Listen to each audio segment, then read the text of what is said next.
Friends, ಇವತ್ತು KSUವಿನಲ್ಲಿ exam ಕಟ್ಟಿರುವಂತಹ first A BA ಮತ್ತು BCom ಅವರಿಗೆ ಕನ್ನಡ ಪಠ್ಯಕ್ರಮದಲ್ಲಿ ಬರುವಂತಹ ಬದಲಾದ ಇತಿಹಾಸ ಡಾಕ್ಟರ್ ರಾಮೇಗೌಡರು ಇದರ ಕರ್ತೃ ಆಗಿರ್ತಾರೆ.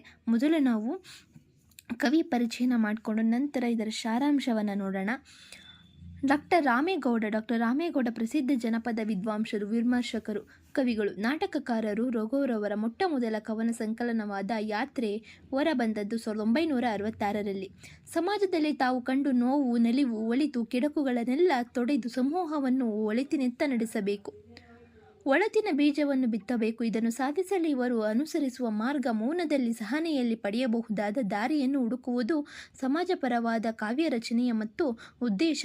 ಸಾಮಾಜಿಕ ಅನ್ಯಾಯಗಳ ವಿರುದ್ಧ ವ್ಯಕ್ತಿಗತ ಗತಿಶೀಲತೆಗೆ ತಡೆಯಾಗಿ ನಿಂತ ಪಟ್ಟಭದ್ರ ಶಕ್ತಿಗಳ ವಿರುದ್ಧ ಆಲೋಚನಾ ಕ್ರಮವೊಂದನ್ನು ರೂಪಿಸುವುದು.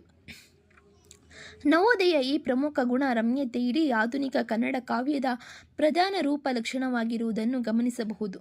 ಇತ್ತೀಚಿನ ದಲಿತ ಬಂಡಾಯ ಕಾವ್ಯವಂತೂ ರಮ್ಯತೆಯನ್ನು ಒಂದು ಅನಿವಾರ್ಯ ಕಾವ್ಯಕ್ರಿಯೆಯಾಗಿ ಬಗೆದಿದ್ದು ಬಹಳ ಮುಖ್ಯ ಆಯಾಮವಾಗಿದೆ. ರಾಮೇಗೌಡರ ಕಾವ್ಯ ಮುಖ್ಯವಾಗಿ ಈ ಬಗೆಯದ್ದು. ಇತ್ತೀಚಿನ ದಲಿತ ಬಂಡಾಯ ಕಾವ್ಯವಂತೂ ರಮ್ಯತೆಯನ್ನು ಒಂದು ಅನಿವಾರ್ಯ ಕಾವ್ಯಕ್ರಿಯೆಯಾಗಿ ಬಗೆದಿದ್ದು ಬಹಳ ಮುಖ್ಯ ಆಯಾಮವಾಗಿದೆ. ರಾಮೇಗೌಡರ ಕಾವ್ಯ ಮುಖ್ಯವಾಗಿ ಈ ರಮ್ಯ ಗುಣವನ್ನೇ ಉದ್ದಕ್ಕೂ ಕಾಯ್ದುಕೊಂಡಿದೆ. ರಾಮೇಗೌಡರ ಕಾವ್ಯ ನವೋದಯ ಸಾಹಿತ್ಯದ ತಾತ್ವಿಕತೆಯಿಂದಲೇ ಹೆಚ್ಚಾಗಿ ಪ್ರಭಾವ ಹೊಂದಿ ಇತ್ತೀಚಿನ ದಲಿತ ಬಂಡಾಯ ಕಾವ್ಯದ ಸಮಾಜ ಸುಧಾರಣೆ ಧೋರಣೆಯತ್ತ ಹೆಚ್ಚಾಗಿ ಸುರಿಯುತ್ತದೆ. ಯಾತ್ರೆ ತೆಪ್ಪ ಮೋಡ ಮುಸುಕಿದ ಆಕಾಶ, ನೆಲದ ಮರೆದ ನಿಧಾನ, ಮಾತು ಮೌನಗಳ ನಡುವೆ ಆರದಿರಲಿ ಈ ಬೆಳಕು ಕವಿತಾ ಸಂಕಲನಗಳು.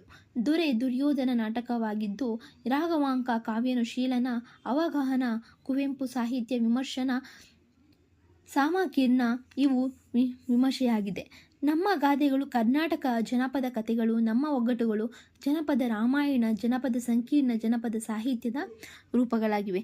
ಇದು ನಮ್ಮ ರಾಮೇಗೌಡರ ಪರಿಚಯವಾದದ್ದು. ಸೊ ನಾವು ನೆಕ್ಸ್ಟು ಇದರವರ ಸಾರಾಂಶವನ್ನು ನೋಡೋಣ.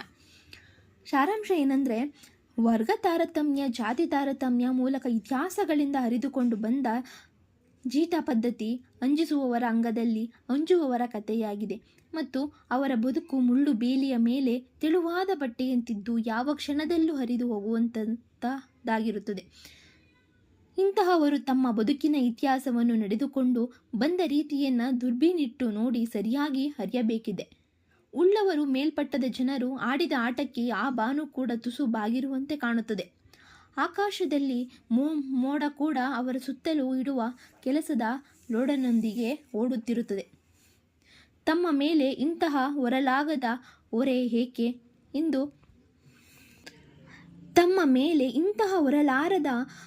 ಏಕೆ ಎಂದು ಚಂದ್ರ ನಕ್ಷತ್ರಗಳನ್ನು ಎಷ್ಟು ಬೇಡಿದರೂ ಅವು ಕೂಡ ಇವರ ಬದುಕಿನ ಬವಣೆಯನ್ನು ಕುರಿತು ಗೂಢವನ್ನು ತಿಳಿಸದೆ ಕಾಡುತ್ತವೆ.